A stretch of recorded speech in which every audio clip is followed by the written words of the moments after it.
Ember. Oh, Ember. Miss Ember. Oh, great, Ember. Tell me what I'm doing. Hey, Ember, how you doing? Appreciate you, Ember. Love Ember. She's great. We will be yelling at Ember. Bottom of the barrel Ember bullshit. Oh my God, Ember. Ember. Ember. Ember. Ember. Embers. Ember. Ember. Ember. Ember. Ember. Ember. Ember. We love you, Ember. You rock at that, Ember. We're neighbors, Ember. Ember is the queen. What's up, Ember? I see you, Ember. I only have eyes for Ember. That, hey, Ember is hot.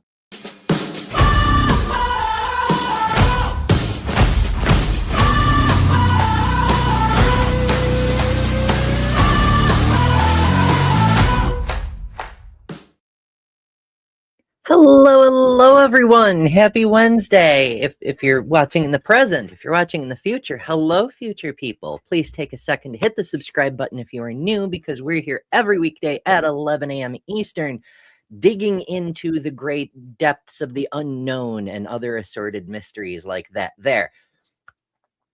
Thank you for joining us. We've been doing horror stuff this week, terrifying stuff this week. On Monday, we did Why Do People Love Horror? And yesterday we did Why Do People Love True Crime? And today we're digging into why cold cases? What's up with that? So let me set the stage here. On a rainy Tuesday in 1984, a woman walks out of a grocery store in a small town, and she simply vanished. No struggle, no witnesses, just a bag of groceries left sitting on the asphalt, the ice cream slowly melting into the pavement. That was over 40 years ago. Since then, a bunch of presidents have come and gone, the internet was born, and the town itself has changed beyond recognition. But that case file, it's still open, and more importantly, you are still thinking about it. We're living in the golden age of the armchair detective. We don't just watch these stories, we inhabit them. We stay up until 3 a.m. scrolling through archived police reports and cross-referencing grainy CCTV footage. But why? Why does an unsolved mystery from the Reagan era feel more urgent to us today than a solved crime from last week? Is it a pursuit of justice, or is it a biological principle of humanity that we literally are wired to hate a story without an ending? So today we're going to dig in. We're going to ask, why are cold cases so captivating? And what happens when the internet detectives finally catch the ghost? So that's our starting point. We're trying to determine why cold cases are so popular, but also why it matters. What can we learn about humanity from this compulsion, I suppose? But first, a thank you to Lil of All Trades, who sends us a $2 super chat. Thank you, Lil, and says, all hail the Empress. Not doing so is a crime. I appreciate that. I appreciate that. Oh my goodness. Let's see. Andrew's asking about a link. Let me check. I will look in the chats and I will see. Okay, it works for me. It goes directly to my website. A shorter link is just better than ember.com. I realize that once it opens, it does this whole sites.google.com whatever thing, but it's just better than ember.com. Easy to get to. So yay. Let me see what else have we got going on here. Thank you all so much for joining. It's lovely to see you folks. I see Claire is here. Hello. I was regaling everyone earlier in the week that this entire week was inspired by you. We're doing a bunch of experiments. It's a thing. Sapphire says YouTube doesn't seem to want me to know when Ember is live now. I have pissed off the bots. They do not send notifications, apparently. I guess double check and make sure the bell is clicked, but beyond that, I don't know. Set an alarm, because I'm here every weekday at 11 a.m. I actually set an alarm myself in case I lose track of time, as I am prone to do. Before the show started, I was working on a new commercial for the pride flags, like one that actually does what I want it to do. But I will show you the one that I currently have, which is a draft. I don't really like it. Animation is hard, y'all, but it's what I have. So this is my preoccupation of late.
All right. So yeah, there's it needs a lot of work. For example, that text block that's supposed to be a voiceover. We'll get to it. We'll get to it in time. It's a whole thing. All right. On topic, which we do from time to time around here. I know people come here for the tangents, but occasionally we like to get to the topic. I want to start with a famous cold case, and see what we can solve about our mystery du jour, you might say. So there's this fellow named the Somerton man. It was an unidentified man whose body was found on December 1st, 1948, on the beach at Somerton Park, a suburb of Adelaide in South Australia. The case is also known by the Persian phrase tamam shud, which means it's over or it is finished, which could be biblical. You know, we've heard that one a few times. It was printed on a scrap of paper found months later in the pocket of the man's trousers. Now, how did they miss something in his pocket for months? Well, you know how some pairs of pants have that extra smaller pocket inside the bigger pocket where once upon a time people would put their pocket watches and things? A lot of pants, usually jeans, but often other kinds of pants still have those.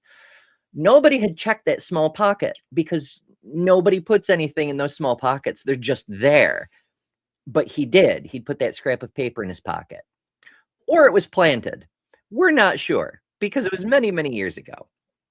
But it's fascinating. So they found this piece of paper that for some reason just said this phrase that means it's over or it is finished. Well, was that a suicide? Was it a murder warning? Like, what does it mean?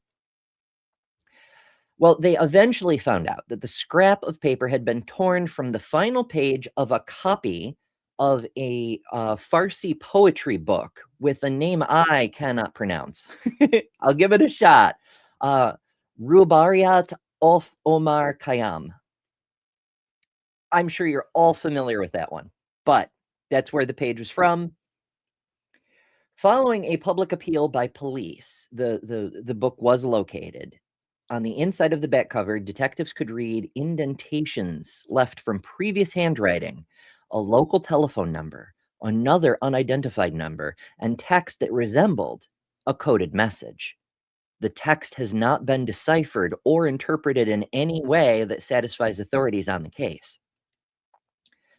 So we begin to see why this isn't just an unsolved mystery. This is a mysterious mystery. There's so many peculiar questions. Since the early stages of the police investigation, the case has been considered one of Australia's most profound mysteries. There's been intense speculation ever since regarding the identity of the victim, the cause of his death, and the events leading up to it. Public interest in the case remains significant for several reasons. The death occurred at a time of heightened international tensions towards the start of the Cold War. The apparent involvement of a secret code, the possible use of an undetectable poison, the inability or unwillingness of authorities to identify the dead man. Very peculiar. Very, very peculiar. On December 1st at 6:30 a.m., police were contacted after the body of a man was discovered by a couple on the Somerton Park beach near Glenig, about 11 kilometers southwest of Adelaide in South Australia. The man was found lying in the sand across from the crippled children's home, which is a thing that they're used. Yeah, our society kind of sucks in a lot of ways, but that's where he was. It was on the corner of Esplanade and Bickford Terrace. He was lying back with his head resting against the seawall and his legs extended and feet crossed. It was believed the man had died while sleeping. A half-smoked cigarette was on the right collar of his coat. A search of his pockets revealed an unused second-class rail ticket from Adelaide to Henley Beach, a bus ticket from the city that may or may not have been used, a narrow aluminum comb that had been manufactured in the US, a half-empty packet of juicy fruit chewing gum, and an Army Club cigarette package which contained 7 cigarettes of a different brand, and a quarter-full box of Bryant and May matches. Witnesses who came forward said that on the evening of November 30th, they'd seen an individual resembling the dead man lying on his back in the same spot where the corpse was later found. A couple who saw the person around 7 p.m. noted that they saw him extend his right arm to its fullest extent and then drop it limply. Another couple saw him from 7:30 to 8 p.m., during which time the street lights had come on, recounted that they did not see him move during the half an hour in which he was in view, although they did have the impression that his position had changed. Although they commented between themselves that it was odd he was not reacting to the mosquitoes, they had thought it most likely he was drunk or asleep, and thus did not investigate further. One of the witnesses told police she observed a man looking down at the sleeping man from on top of the steps that led to the beach. Witnesses said the body was in the same position when the police viewed it. So what can we glean from all of that? I suspect this is one of the parts that makes cold cases interesting. The details. There's so many details, and they don't add up to much. Like, this very well could have been a sleeping man on the beach. What about the mysterious figure looking down on him from the top of the steps? Was that a murderer, or was it just another witness that the police never made contact with, who just came across the steps, looked down, and saw a person he also assumed was a drunk lying against the seawall? Why did no one check on him? Like, I get it that people would assume he's probably just asleep, but the seawall is there to keep the tide out of town. And if someone is drunk or passed out against the seawall, they're at risk of drowning. So maybe, like, move them or something, call somebody. Who's to say? Who's to say? There's so many questions, and that's what engages us. There's bits and pieces, there's puzzle pieces, and so we feel like we ought to be able to fit this together and find an answer, but there's not quite enough information, which is why nobody else has had an answer. So this is what leads us to the dopamine gold mine, as it were. The possibility, seeing that the pieces don't quite form a cohesive picture, there's a need for an intuitive leap. Somebody has to have an insight that isn't indicated by just the evidence alone, and then find a way to verify that insight, to test that hypothesis. And if they pull it off, by gum, they've solved the case. Maybe. So it's sort of like a game, even though it's someone's life, but the stakes are lower because it's already over. There's no way to change what happened. It's also a peculiar way of dealing with some of the worst things that happen to people. Like, not all cold cases are murders or mysterious deaths, but often they are of a tragic nature that, if it weren't for some way to distract yourself from the tragedy, would just make you sad. We have enough sad in most of our lives already. So there's probably a number of factors involved, but I think we're starting to get the shape of what's happening and the general form of things, I suppose you might say. Another witness came forward in 1959. 11 years later, suddenly there's a new witness. So this is another feature of cold cases. Sometimes they're just cases that go cold, but then mysteriously a new piece of information comes to light years later, and that raises so many questions. So 1959, this witness reported to the police that he and 3 others had seen a well-dressed man carrying another man on his shoulders along Somerton Park Beach the night before the body was found. A police report was filed.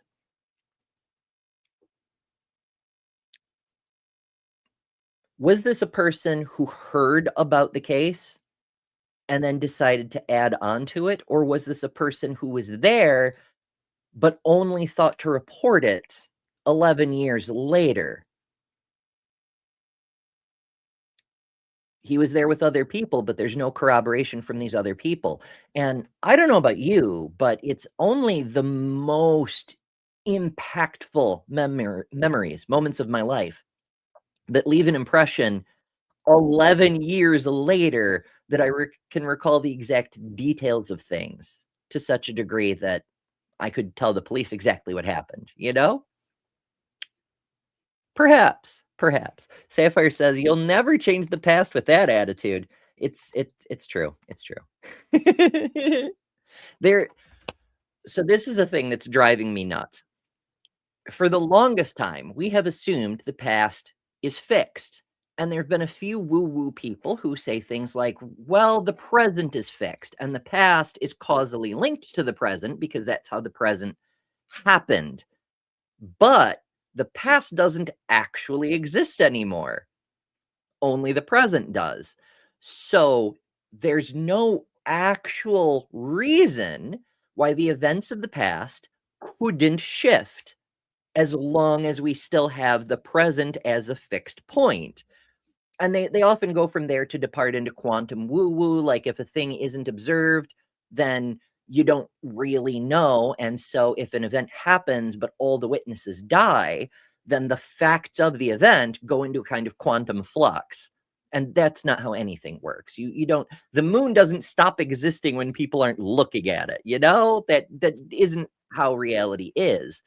But what we used to laugh off as quantum woo-woo had started to gain some legs. And I kind of blame one, which movie was it? I think it was the new Flash movie or something, where something happens and they jump into a parallel dimension and Batman lays down that time is like spaghetti. And if you bend the spaghetti, then time, the past changes too. Something like that. For some reason, that made people start to take this idea more seriously, and it's nuts.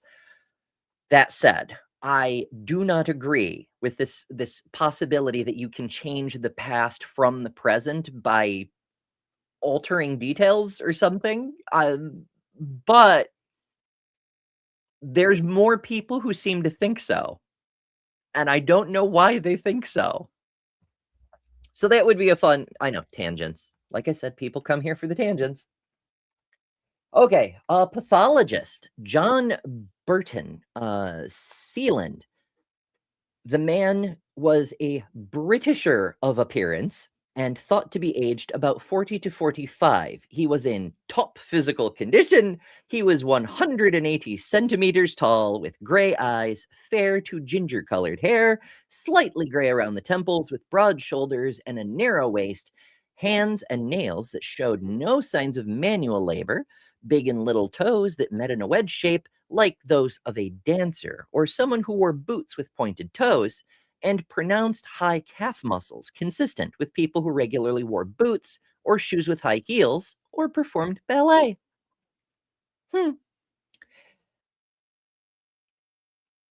Pathology. He was dressed in a white shirt, a red, white, and blue tie, brown trousers, socks and shoes, a brown knitted pullover, and a fashionable gray and brown double-breasted jacket of reportedly American tailoring. All labels on his clothes had been removed. All labels on his clothes had been removed. That doesn't actually say anything, but it sounds suspicious. You know, like, why would someone do that? Even if you were trying to hide something, why would you do that? He had no hat, which was unusual in 1948 because hats, obviously, are the apex of fashion. See, it's funny because they go on top, unless you're horizontal. But then, you know what? Never mind. That's for a different website. He also had no wallet. He was clean shaven but carried no identification, which led police to believe he had committed suicide. Finally, his dental records were not a match to any known person. Now, that's interesting as well, because there are signs that indicate he could be American. They kind of lean in that direction, in fact. But this man, he seems to be well-to-do. The pathologist didn't mention anything about whether he'd had dental work or not, for some reason. But I dare say, if he had had any dental work, they'd at least have possibilities to go with. Perhaps. I don't know. Simply Secular Dave says, what if time travel is possible and Trump being president twice has the least worst outcome possible? I've had that thought myself, actually, because time travel is possible. We're doing it right now. We're moving towards the future at a rate of 1 second per second. When we talk about time travel, we're either talking about altering that rate or jumping, which is a thing we can't do through space yet either. If we ever figure out wormholes where we can go from one point to another, not just faster, but without going through the intervening space, then we'll also figure out how to do it through time. But if one presumes that if humans live long enough, we will inevitably figure out time travel, then there are already time travelers in the past. And if that's the case, then what's happening now has been engineered by future people to correct problems in previous versions of the timeline. In theory, that doesn't necessarily hold true for a few reasons. The first is that people in any timeline don't know what was in other timelines to be able to compare what was better, what was worse. And so you'll end up with battling timelines, where people from one timeline will correct an event in the past, change the timeline, and erase their own memories, possibly their own existence. But then people in that timeline will see something else as the most egregious thing that needs correction and go correct that, which erases their timeline and their memories, and then you end up with a different timeline, which could well be the first timeline again. We don't know, and that's a bit of an issue. Another is we don't know that it would actually be people trying to make things better. After all, the oligarchs of today have all the money and virtually all the power. It's not unthinkable that, you know, a 120-year-old Elon Musk, now in possession of the world's entire monetary supply, is developing a time machine in order to bring himself more personal power earlier in his life. Perhaps what we're seeing now are alterations of the timeline to benefit that end rather than a benevolent end or something similar. It's slightly terrifying, and possibly we should outlaw time travel for, you know, Not that someone like Elon would pay any attention to the law, but still. Details. That's an unsolved future crime, you might say. And I realize that's also a tangent, but it kind of touches on the earlier tangent about what if the past is changeable from the present.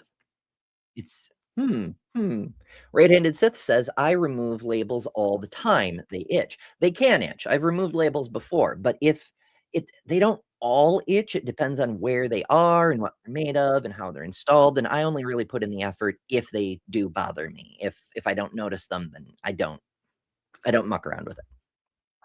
Anyway, Tommy says, so how did this case convince J. Warner Wallace that Jesus is real? Oh no. So J. Warner Wallace is the cold case apologist. He wrote The Cold Case Christianity or some shit like that.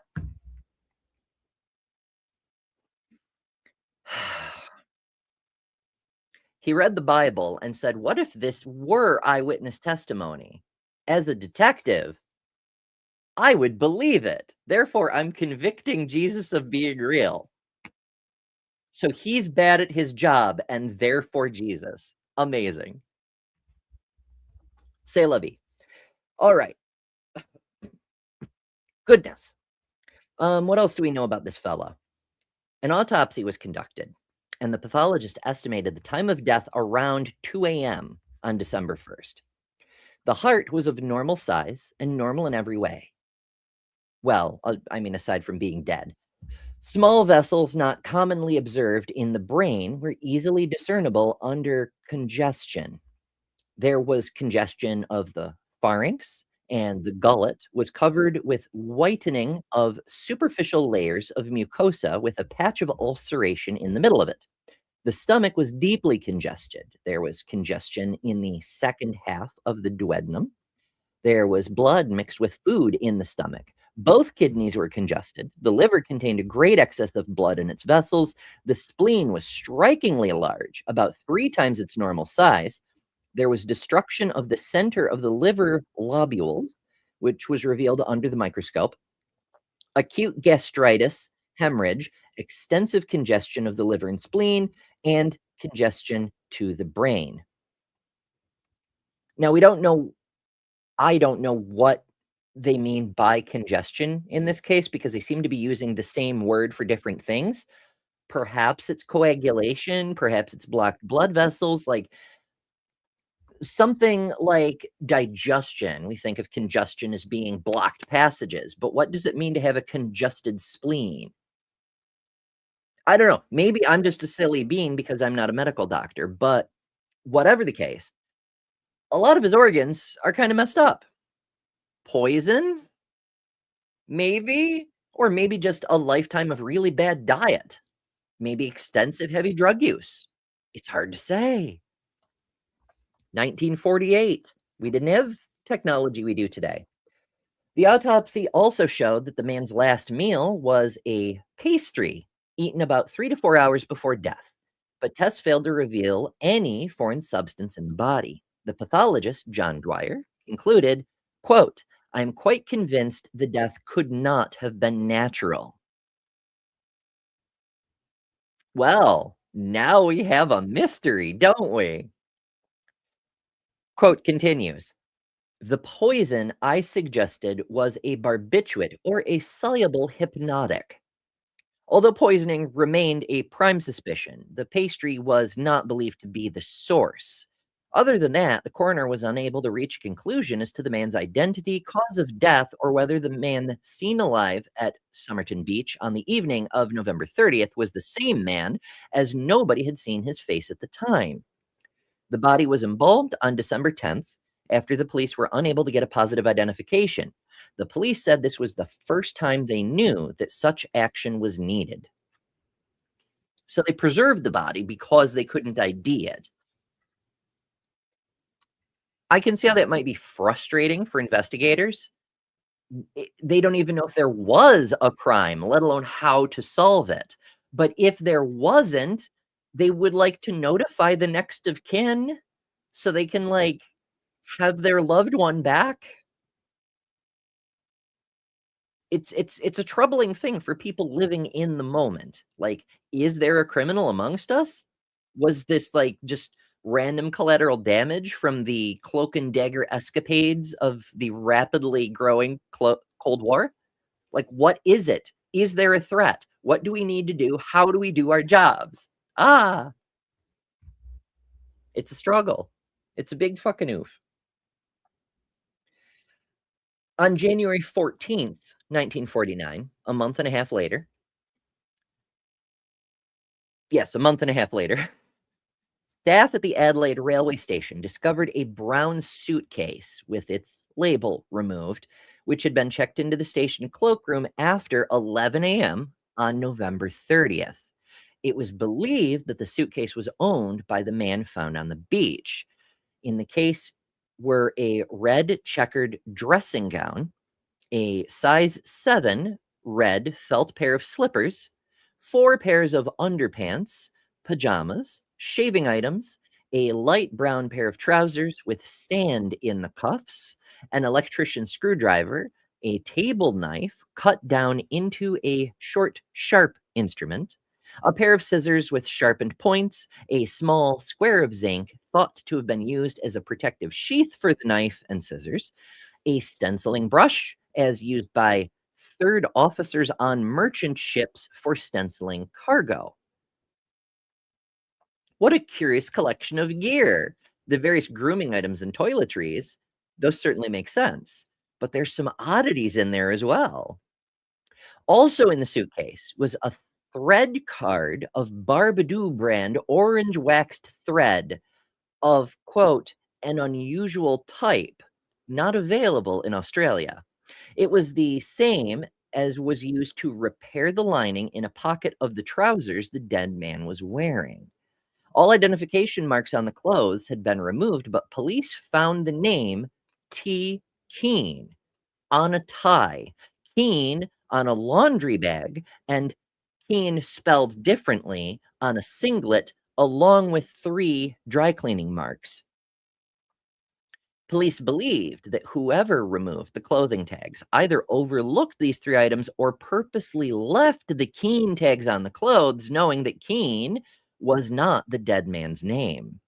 With wartime rationing still in effect, clothing was difficult to acquire at the time.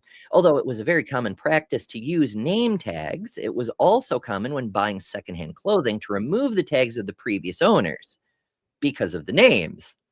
What was unusual was that there were no spare socks found in the case, no correspondence, although the police found pencils and unused letter stationery. The plot thickens. The mystery deepens. A search concluded that no one named T. Keene was missing in any English-speaking country, or at least had been reported missing. A nationwide circulation of the dry cleaning marks also proved fruitless.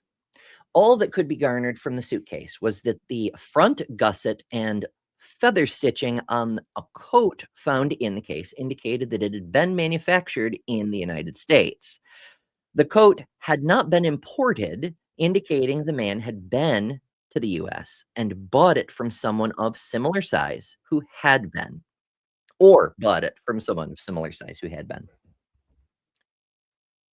It's also interesting to me the thoroughness of this investigation. They're following up on every single shred of a clue, and that's compelling too, because it gives us more information to work with, but it also tells us the investigators actually give a shit, compared with modern investigations here in the US, where we'll like see a footprint and be like, well, that's a size 8 shoe, and I have a suspect who wears a size 8 shoe, therefore he's guilty. Case closed, you know? It's a joke. TBH, which is why we have so many wrongful convictions cases. Oh, police checked incoming train records and believed the man had arrived in Adelaide Railway by overnight train from either Melbourne, Sydney, or Port Augusta. They speculated he had showered and shaved at the adjacent city baths, although there were no bath tickets on his body, before returning to the railway station to purchase the ticket for the 10:15 a.m. train to Henley Beach, which, for whatever reason, he did not board. He immediately checked his suitcase at the station cloakroom before leaving the station and catching a city bus to Glenig. Although named City Baths, the center was not a public bathing facility, but rather a public swimming pool. The railway station bathing facilities were adjacent to the station cloakroom, which itself was adjacent to the station's southern exit onto North Terrace. The city baths on King William's Street were accessed from the station's northern exit via a lane. There is no record of the station's bathroom facilities being unavailable on the day he arrived. So now we dig a little deeper. An inquest into the man's death, conducted by coroner Thomas Erskine Cleland, commenced a few days following the discovery of the body, but was adjourned until the 17th of June of the following year. Cleland, as the investigating pathologist, re-examined the body and made a number of discoveries.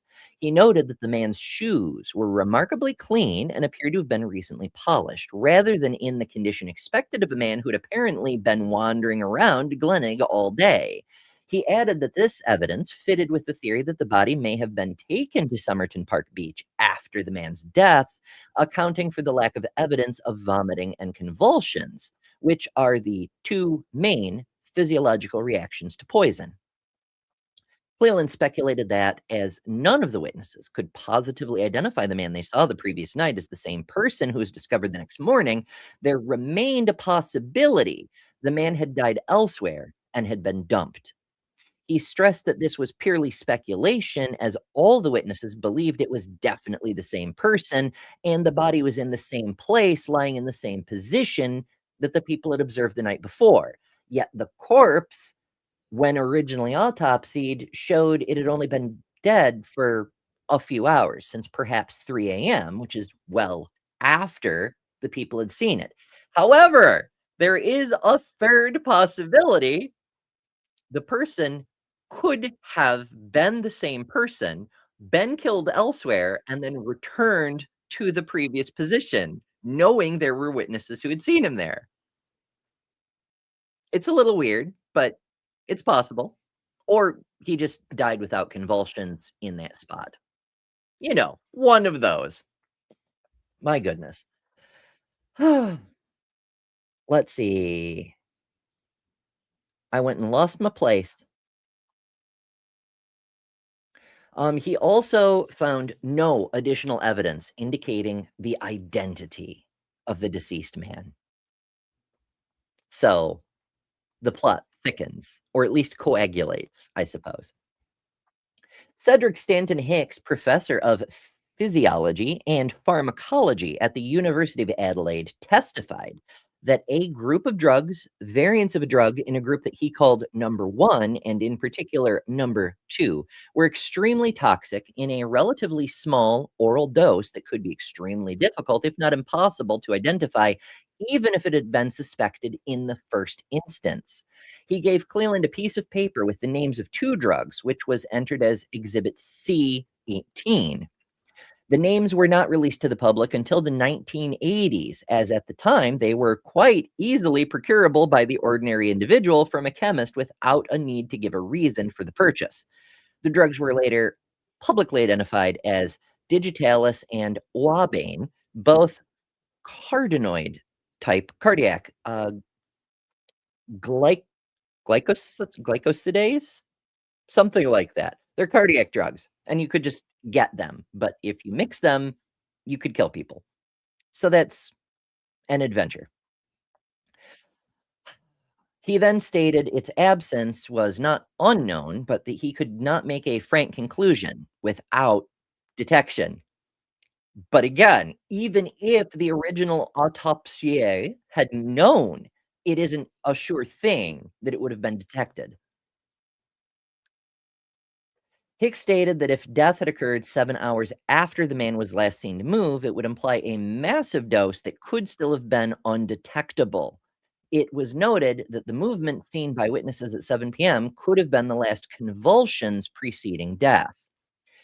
I also wonder, I can't quite shake, and this is me getting caught up in the story. Again, cold cases draw you in with all the loose ends and the mysteries.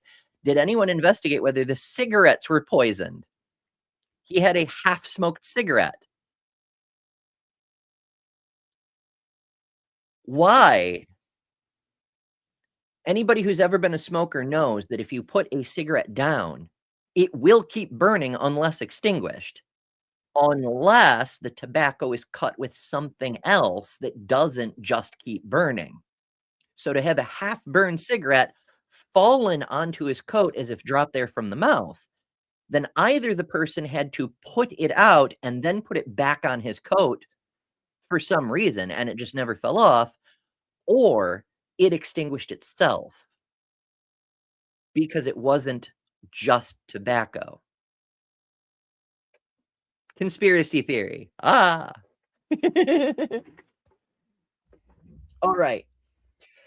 We're getting on a bit in today's episode, so I will cut to the chase on this one. And there are more details, of course. It's a fascinating story. If you want to look it up yourself, it's Somerton Man, not Summer, but Somer, Somerton. But we did actually eventually identify him. According to University of Adelaide professor Derek Abbott, who worked in association with genealogist Colleen M. Fitzpatrick, on July 26th, 2022, they concluded that the man was Carl Charles Webb, an electrical engineer and instrument maker born in 1905. And they made the conclusion based on genetic genealogy from DNA from the man's hair. South Australian Police and Forensic Science South Australia have not verified the result, although some are hopeful that they will do so. So yeah, there is a DNA indication that this is probably the person. It hasn't been independently verified by the police labs, but I'd say that's probable at this point. Like, pull a name out of a hat like that, I'd say it's probable at this point. So let's go back. There's a lot to cold cases. There's several psychological phenomena that we've explored several of over the course of the show so far. Our brains remember these loose ends, these dangling threads, and our brains sometimes seize on those as if they're incomplete tasks that need to be done, especially those of us with certain flavors of neurodivergency.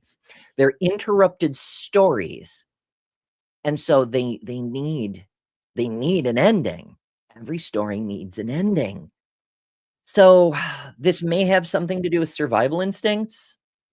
Part of what helped us evolve into a science and technological species is wanting to understand how things work. Part of it helps us protect ourselves against threats, but part of it is simple curiosity. There is an evolutionary advantage to simple curiosity. But once you have curiosity, sometimes it does what it's going to do, regardless of what you want. And you're going to get weird interests. Perhaps it's morbid stuff, like cold cases. Perhaps it's wanting to learn all the stats of every train ever built. Perhaps other things. We all have our special interests. It could also be a matter of just basic threat detection. We need to know if a certain thing is a threat. And so we have sort of a biological preoccupation in that general direction. But that did contribute to how civilization formed. That's why we have forensic science today. That's why we have so many applications of various sciences that get applied to solving crimes. Because our societies, our civilizations run better when we can determine what happens. While biology doesn't give a shit about what we call crimes, people killing other people diminishes the ability of civilization to function in the way that it has become adapted to, how our evolution has adapted us to exist. In that, by being civilized, by cooperating with each other, we increase the odds of survival for our own offspring. There is a natural selection pressure to humans who live in cities over humans who do not. And by do not, I don't mean not people in the country, but like hunter-gatherers who don't have, medicine and things, stuff like that. So there's a bit of evolution to this as well. Of course there is. And that's another thing that's fascinating as we look at these older cases through the lens of more updated, frankly, better science.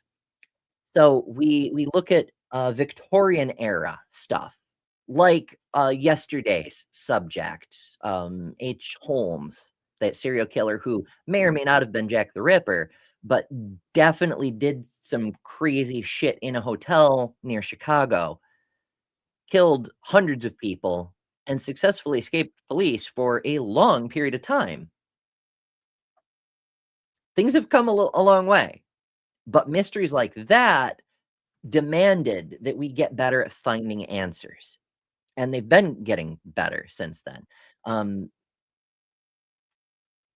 But we see the span of the technological advancement from Jack the Ripper, who may or may not have been Holmes, to the modern day obsession with DNA stuff. And incidentally, the DNA stuff, it isn't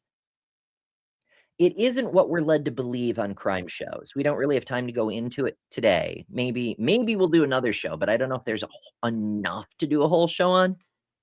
We'll figure it out. Perhaps it'll come up more on topic another time. But suffice it to say, when a person takes the stand and says the DNA we found is 99.9% similar to that of the defendant, that doesn't mean what we're led to believe it means. Because it's a weasel word sort of thing.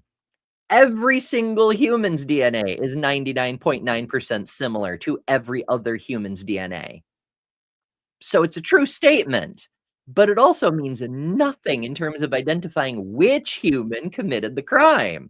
We need to be considerably more specific, and DNA analysis can do that, but that isn't always the way prosecutors have the DNA analysis done.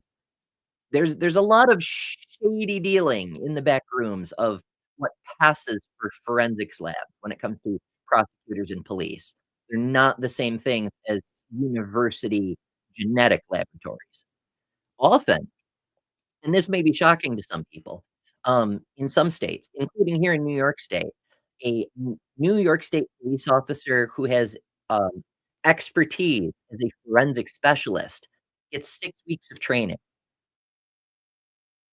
That's it. It's a 6-week certification course. They're not trained in how to do the science or even what the science is or how it works. They're just trained in how to testify about it. It's almost laughable, but we will see this time and time again where a person who's accused of a crime, their lawyer will call an actual geneticist to the stand to say, like, here we have sample DNA from the crime scene and the defendant's DNA, and we can see here, and here, they don't match. If we were doing a paternity test, we would say they aren't even related, let alone the same person. But then the prosecutor will call a state police forensics expert onto the stand, and they'll be like, "You're a state certified forensics expert, yes?" "Well, yes, I am." "Would you say this is the same DNA?" "Well, yes, I would." And that's it. Guilty verdict. They don't need to know what the hell they're talking about because the juries will just rubber stamp what the prosecutor says more often than not. And that's kind of terrifying because as much as people who are free in society like to look down on criminals and be like, well, they broke the social contract and so they're not fully human. They don't deserve full human rights. The terrifying thing that no one ever wants to think about is that you don't have to commit a crime to get in there. Obeying the law isn't enough to keep you out of prison.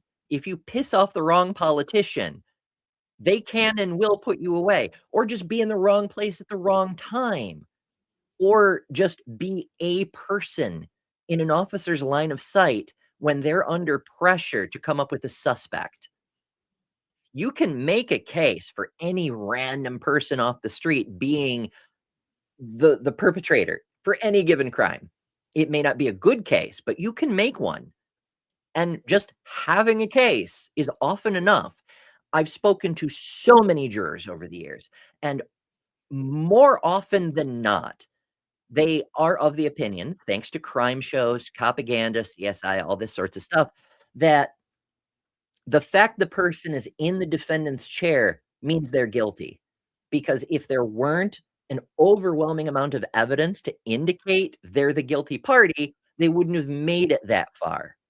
They must be guilty. I've seen on TV, the person in the defendant's chair is always guilty. We're kind of cooked, folks. Tangents. Relevant tangents, but tangents. Perhaps that's another reason that we care so much about solving cold cases, because we can rely on investigations that we've had a role in, that the conclusions will be more accurate. Perhaps. Who's to say? My goodness. Alrighty, folks. We are very rapidly running out of time. So I'm gonna run through a few more points, and then we'll spread outward into the world for the rest of our day. So, Reddit. There's a lot of true crime fan stuff on Reddit. There's a lot of everything you can think of on Reddit. But it's not just Reddit. It's web forums. It's before the today's internet. There was the old internet dial-up bulletin boards. There's, there were magazines before that. There were, collections of pen pals. There were all sorts of things. People have been into cold cases and solving mysteries for a very long time. The internet has made it much, much easier. And so it's become something of a hobby for a lot of people. And that's been good for the market, because it turned a lot of passive viewers into active investigators. So now they're not just watching a story, they're participating in a story. When you see something on a Case Files show, you can look it up yourself. You can dig into the details. You can help participate. Maybe you'll even uncover something. And sometimes viewers actually do. There are cases of people who have seen something on Unsolved Mysteries or America's Most Wanted even, and viewers have called in with a tip that solved the crime. It's participatory now. And as weird as that is for a society, it has helped solve some crimes. So I can't really say it's all bad. My goodness. Sapphire says, I learned yesterday that cop is one of the 4 known genders, the other 3 being firefighter, construction worker, and girl. That checks out. Absolutely. My goodness. There's another factor. There's that sense of injustice. There's rage on behalf of the victims. And this is often a bit more low-key, but sometimes it boils to the surface. There's this, people have a right to be remembered. An unidentified victim. It's tragic. We want to identify them because at the very least, they have the right to be remembered. But also, if they were harmed by another person, they have the right to justice.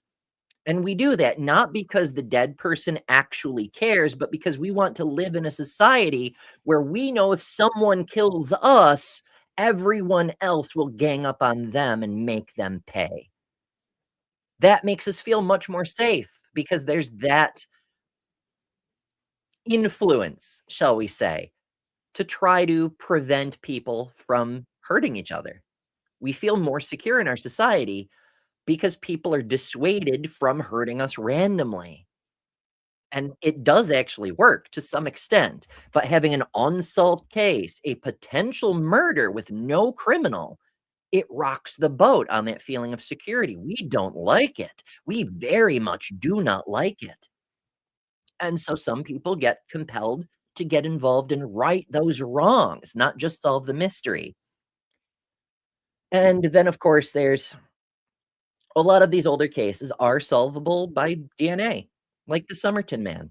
And so we're finding cases that have been open for decades, even though we've had DNA technology for a couple of decades now, there's still a lot of cases that nobody's ever applied it to. And sometimes, like in the case of the Somerton man, we do find answers. And I think that, more than anything, is one of the chief reasons that cold cases remain so popular today. In fact, continue to become more and more and more popular. Because while our lives spin wildly out of control, war breaks out around the world, inflation is out of control, actual criminals are getting away with the most heinous crimes we've ever heard of, and much, much worse. Solving a decades-old mystery, it gives us the feeling that at least we've done something. We participated in the world. We're not just people trapped here along for the ride. Maybe it helps. Thank you all so much for joining. I very much appreciate y'all, as I frequently say. Please do avail yourself of all the buttons your ancestors, gave their lives so that you could click subscribe, and possibly even the share button, because the algorithm sure as hell isn't going to show this to people. I appreciate y'all. Thanks for joining. And as always, try not to die. Thanks to all our patrons and top-level members for February. Miranda, Karen Butcher, Jimmy Tux, Ian Chen, Maya Adkison, Jessica the Trans Metal Alchemist, Robin Webster, Lilith, Ember Lynn, The Barely Bearable Atheist, Eric Wander, Jason Jacoby, Liliball Trades, Deviant Outcast, Secular Feelinist, Kelly King, the Detroit Atheist Queen, Geo Sam, Thriver Scapegoat, The Godless Engineer, Why? Because Weed Bro, Katie Bluebird, and Fro from Norway.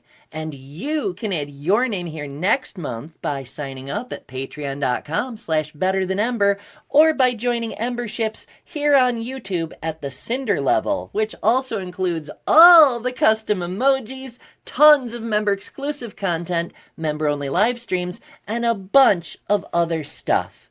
I deeply appreciate all the supporters who keep this channel going. Thank you so much. Because of you, we're building a wonderful community that I'm very proud of.